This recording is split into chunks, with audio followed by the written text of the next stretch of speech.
श्री कर्मयोगी सेवा संस्थान की ओर से सोमवार को झालावाड़ रोड स्थित लायंस क्लब भवन पर अंतर्राष्ट्रीय प्रतिभा सम्मान समारोह आयोजित किया गया। इस दौरान संस्थापक अध्यक्ष राजाराम जैन कर्मयोगी तथा अलका दुलारी के नेतृत्व में अंतर्राष्ट्रीय स्तर पर विशिष्ट कार्य करने वाले कोटा के 28 प्रतिभाशाली लोगों को सम्मानित किया गया। देखिए कोटा सूचना इंडिया की खास कवरेज। कार्यक्रम आयोजक अंतर्राष्ट्रीय लोक कलाकार अलका दुलारी जैन कर्मयोगी के सानिध्य में अंतर्राष्ट्रीय कला की प्रस्तुति दी गई। इस दौरान डॉक्टर विजय सरदाना ने गीत ऐ मेरे दिल के चैन गाकर माहौल को खुशनुमा कर दिया। मौके पर मौजूद किन्नर समाज ने हरियाला बना गाकर बलाइयां ली। राजाराम जैन कर्मयोगी ने कहा, ये ऐसी प्रतिभाएं हैं जिन्होंने विश्व में कोटा का परचम लहराया। इन्हें सम्मानित करके आत्मिक संतुष्टि प्राप्त होती है। राजाराम कर्मयोगी ने वर्षों तक रामलीला में रावण का अभिनय जिस प्रभावी रूप से अभिनीत किया, उसकी वजह से वे रावण सरकार के नाम से लोकप्रिय हैं। रामलीला में भारतवर्ष में रावण का अभिनय करने वाले रावण संघ के राष्ट्रीय अध्यक्ष भी हैं।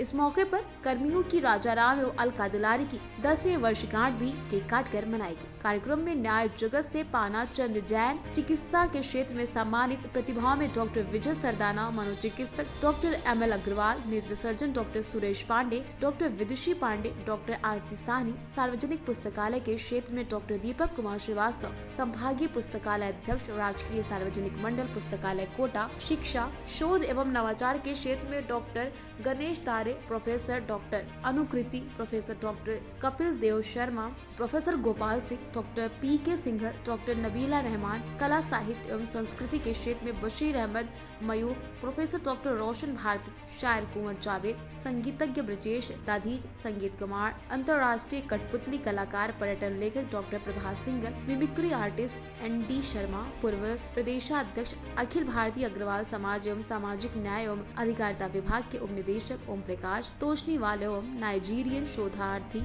अब्दुल मोहम्मद बाकी को गेस्ट ऑफ ऑनर से सम्मानित किया गया। आगे देखिए कोटा सूचना इंडिया से ब्यूरो चीफ सेवा पटेल की स्पेशल रिपोर्ट। आदाब, स्वागत है आप सभी का सूचना इंडिया न्यूज चैनल में। बिल्कुल दोस्तों, आप देख सकते हैं आज कर्मयोगी इंटरनेशनल प्राइड अवार्ड का भव्य आयोजन हुआ गया। बिल्कुल जैसे आप देख सकते हैं, पूर्व में भी आप कर्मयोगी सेवा संस्था द्वारा 1212 जनों का सम्मान किया गया है। शान हाड़ौती, शान राजस्थान, शान हिंदुस्तान।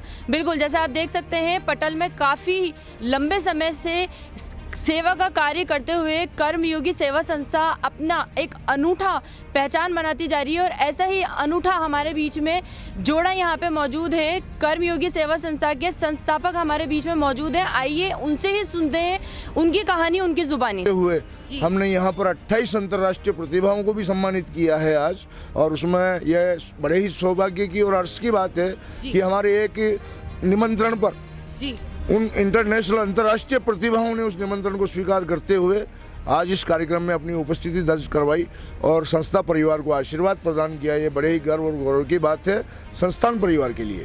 बिल्कुल, क्या कहना चाहेंगे सीधा, जब इस तरह का सामाजिक कार्य करते हैं, योगदान देते हैं, तो कैसे संतुष्टि महसूस करते हैं आप अंदर से? देखिए, सब आत्मसंतुष्टि के ही विषय हैं। अंतर्मन की प्रेरणा के आधार पर ये सारे कार्य किए जा रहे हैं।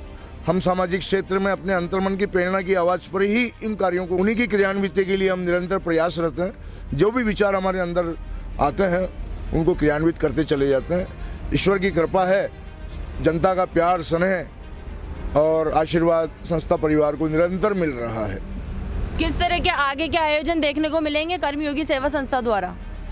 कर्मयोगी सेवा संस्थान के द्वारा जो एक विशेष आयोजन होने जा रहा है 2023 में जी।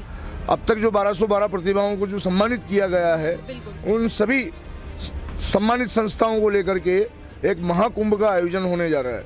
उसमें साहित्यिक सांस्कृतिक कलाकारों को एक मंच पर लाते हुए कोटा में माननीय धारीवाल साहब के द्वारा जो चंबल रिवर फ्रंट का निर्माण किया गया है, उस रिवर फ्रंट पर एक साहित्य घाट का निर्माण किया है।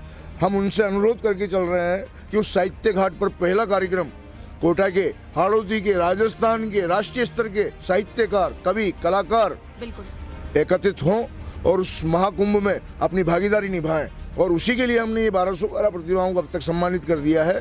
बहुत ही निकट भविष्य में उन सभी प्रतिभाओं को उस साहित्य घाट पर उपस्थिति दर्ज करवाने की हमारी प्राथमिकता है।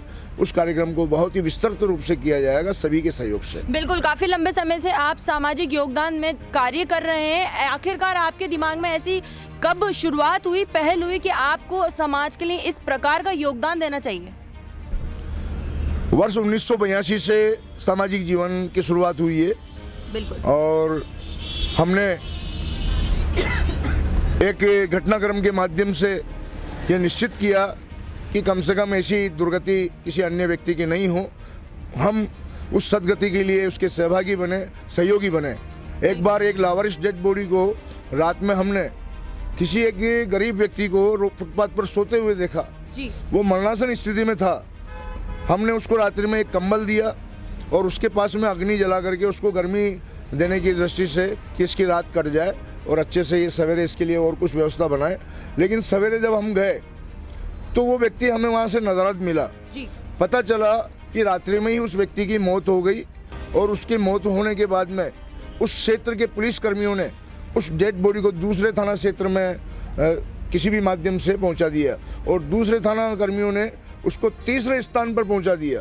और तीसरी पुलिस कर्मी, 3 थानों की पुलिस लगती है। बिल्कुल। 3 थाना क्षेत्र आता है। तीनों ही थाना क्षेत्र वालों ने मिलकर के उसको अपने क्षेत्र से बाहर करते हुए कचरे के ढेर में डलवा दिया। और उस कचरे के ढेर में जब जैसे मुझे पता लगा, होटल पे बाहर जो रात्रि को कर्मचारी सोते थे उनसे जब जानकारी मिली तो मैं उस कचरे के ढेर में गया और उस डेड बॉडी को वापस ला करके और उसका सवेरे विधिवत अंतिम संस्कार किया। उसके बाद से एक अंतर्मन में भाव जगे कि लावारिस समूह की अंत्येष्टि करने में एक जो जिम्मेदार व्यक्ति शासन प्रशासन जैसी महत्वपूर्ण भूमिका वो भी इस प्रकार से कतरा रहे हैं। क्यों नहीं आप सामाजिक स्तर पर हम इस व्यवस्था को अपने हाथ में लें और सम्मानजनक रूप से इनकी अंत्येष्टि की व्यवस्था करें। क्या मांग रखना चाहेंगे आप सरकार से? सीधा क्या कहना चाहेंगे? मौत के नाम से डरने वाले लोग, मौत का जहाँ नाम आ जाता है वहीं इंसान के मन में एक डर हो जाता है, लेकिन आप लावारिस मृतक जो शव है उनको अपने स्थान तक पहुँचाते हैं और अंतिम क्रिया करके उनको मोक्ष पहुँचाते हैं। सीधा क्या कहना चाहेंगे इस पर? देखिए, ये बड़ा ही दुख का विषय हमारे देश में है कि आज तक अनेक विभाग गठित हो रहे हैं। शिक्षा विभाग, जलदाय विभाग, विद्युत विभाग, आवश्यकता के अनुसार जहां जहां सरकार ने आवश्यकता समझी विभागों का गठन करते हुए जिम्मेदारियां बांट दी है।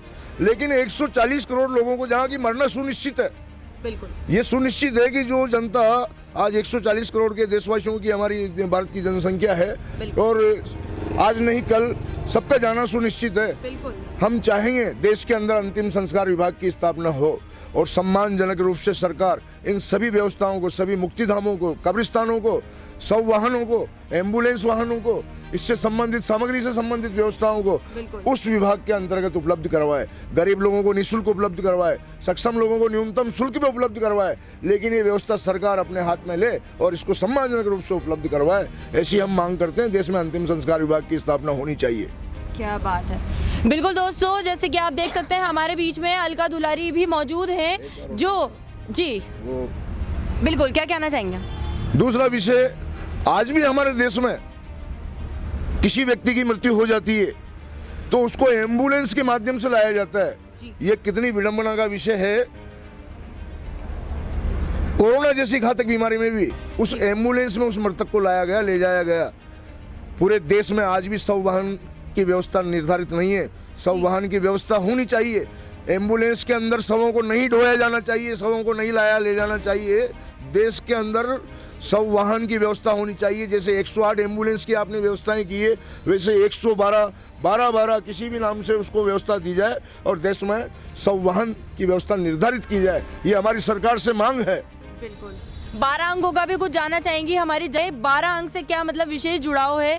जब देख सकते हैं आप लोगों की शादी भी 12 से हुई और ऐसे 12 संकल्प आप लोगों ने ले रखे हैं, इस पे सीधा क्या बताना चाहेंगे? देखिए, 12 का इस सृष्टि के साथ बहुत ही बड़ा महत्व जुड़ा हुआ है। 12 से प्रारंभ और 12 से अंत।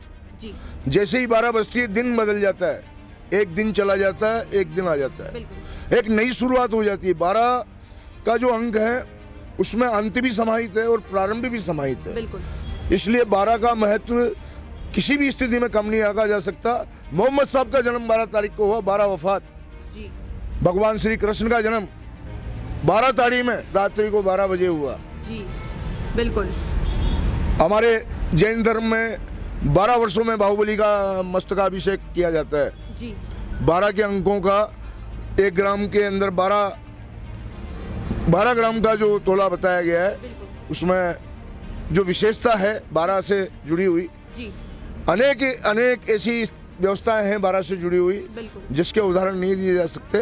12 एक बहुत ही महत्वपूर्ण अंग है और उसकी प्राथमिकता प्रारंभ और अंत, बिल्कुल एक सृष्टि बदल जाती है 12 बजती, एक सदी बदल जाती है, एक वर्ष बदल जाता है, एक दशक बदल जाता है, और जैसे ही रात की 12 बजती है एक सदी खत्म होकर के एक नई सदी प्रारंभ हो जाती है। तो इस 12 के अंक में ताकत है एक सदी को बदल देने की। क्या बात है। बिल्कुल दोस्तों, हाड़ौती का एक अनूठा जोड़ा। क्या कहना चाहेंगे आज के कार्यक्रम को लेके? 28 प्रतिभाओं को सम्मान से सम्मानित किया गया। आप खुद एक अंतर्राष्ट्रीय ख्याति प्राप्त कलाकार हैं, सीधा क्या कहना चाहेंगी? आज कोटा के अंदर अंतर्राष्ट्रीय स्तर पे जैसे अपने एमएल अग्रवाल साहब हैं, इधर से सरदाना जी हैं, ऐसे ऐसे बबूतियाँ अपनी कोटा के अंदर थी, और सबको ये तो था कि भाई ये हैं, लेकिन ये मालूम नहीं था कि ये अंतर्राष्ट्रीय स्तर पर कौन पहुंचा हुआ है। तो मैं एक अंतर्राष्ट्रीय कलाकार होने के नाते मैंने ये और मेरे हस्बैंड ने देखा कि मेरी मिसेज अंतर्राष्ट्रीय स्तर की हैं, तो हम लोगों की दोनों की सोच बनी कि कोटा के अंदर अंतर्राष्ट्रीय जो भी है उनको क्यों नहीं आगे लाया जाए, उनका क्यों नहीं सम्मान किया जाए। तो ये सम्मान समारोह सोच कर। बिल्कुल, आप जैसे कि कलाकार के साथ साथ कावित्री भी हैं, तो आज के समारोह को लेके क्या कुछ 2 पंक्तियां गुनगुनाना चाहेंगी? फूल कलियां बनी है चमन के लिए, धूल गलियां बनी है पवन के लिए, रात भर दौड़ता बावरा मेरा मन, रात भर दौड़ता बावरा मेरा मन, सोनी अखियाँ बनी है सपन के लिए, फूल कलियाँ बनी है चमन के लिए, कभी कोई साथी बने हम सफ़र, मैं समर्पित रहूँगी नमन के लिए, मैं समर्पित रहूँगी नमन के लिए, यूँ कफन ओढ़ कर, यूँ कफन ओढ़ कर चल रही हूँ मगर, यूँ कफन ओढ़ कर चल रही हूँ मगर, अलका राजाराम बने हैं वतन के लिए, अलका राजाराम बने हैं वतन के लिए, फूल कलियाँ बनी हैं चमन के लिए, धूल गलियाँ बनी है पवन के लिए, प्यारी आंखों मियाँ जान सपन के लिए। क्या बात है। बिल्कुल, इस पे भी सीधा क्या कहना चाहेंगी? ऐसी बहुत सी प्रतिभाएं जो सम्मान से वंचित रह जाती हैं और अपने आप देख सकती हैं हौसले को तोड़ लेती हैं। ऐसे सम्मान से सम्मानित जो वंचित लोग हैं उनको सीधा क्या कहना चाहेंगी? अगर आप लोग ऐसा कुछ कहना चाहें, कुछ बोलना चाहें सीधा कि वो अपने हौसलों को कायम रखें, सीधा क्या कहना चाहेंगी? यदि कोई प्रतिभा है, क्योंकि जब तक बच्चा जब जन्म लेता है और जब तक उसको उंगली पकड़ के चलाना नहीं सिखाते तो बच्चा नहीं सीखता। प्रतिभा ऐसी ऐसी दबी पड़ी हैं, ऐसी ऐसी है, दिलाने वाला कोई चाहिए। आज उनको सम्मान मिल दिया तो उनको लगा कि हमको कुछ करना है, उनमें हिम्मत आई, ताकत आई और आगे कुछ करने की उन्होंने सोची।